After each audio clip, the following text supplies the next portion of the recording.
nagsimula kaming maglaro ng apo na masasabi kong na-enjoy namin ng gusto.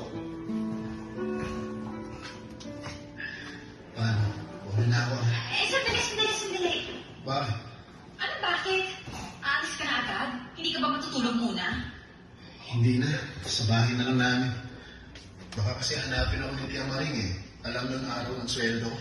Hayaan mo siya. Hintay siya. Masyado siyang agad eh. Pera ko lang talaga hapon niya, no? Gusto ko na rin kasi umuwi. Pambihira naman. Akala mo siguro hindi ka napapansin na lagi ka nagmamadalas kung nakikita tayo, no?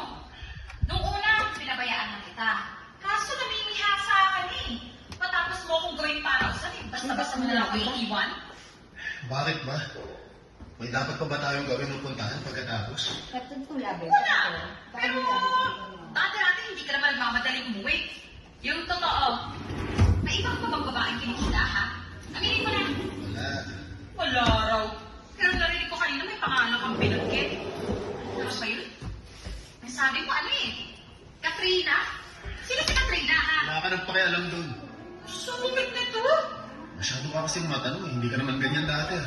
Saka ikaw pa nga yung lagi nagmamadali pa uwi. Eh so, baka nasa bahay niyo na yung asawa mo. Baka hinahanap ka na niya. Wala naman ako sinasabi, nahayaan lang kita. Eh, pasensya na. Pero noon yun. Hindi na ngayon. Kasi plano ko nang makipaghiwalay sa asawa ko. At, teka, anong ibig mong sabihin? Na-realize ko na hindi ko talaga siya mahal. Kasi nandiyan ka na. Na mas mahal na kita kaysa sa kanya. Tsaka, matagal na rin naman kaming hindi okay eh. Teka, sandali lang ah. Dahan-dahan lang.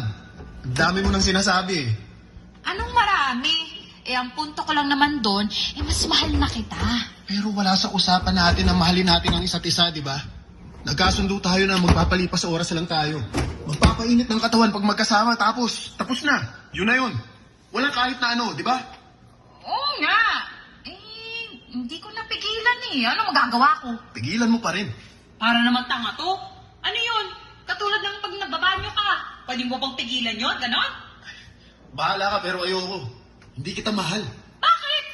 Kasi may mahal ka ng iba. Sino? Yung Katrina? Ivy. Sabi ni. Aminin mo na yung Katrina, no? Tama? Oo na. Siya nga at wala nang iba kaya hindi tayo pwede, okay? Tigilan mo yung pangangarap ko na magkakagusto ko sa'yo kasi tapat ang puso ko kay Katrina. Nasa na ngayon yung Katrina sinasabi mo? Alam niya ba na may gusto ka sa kanya? Oo, alam niya. Sinabi ko,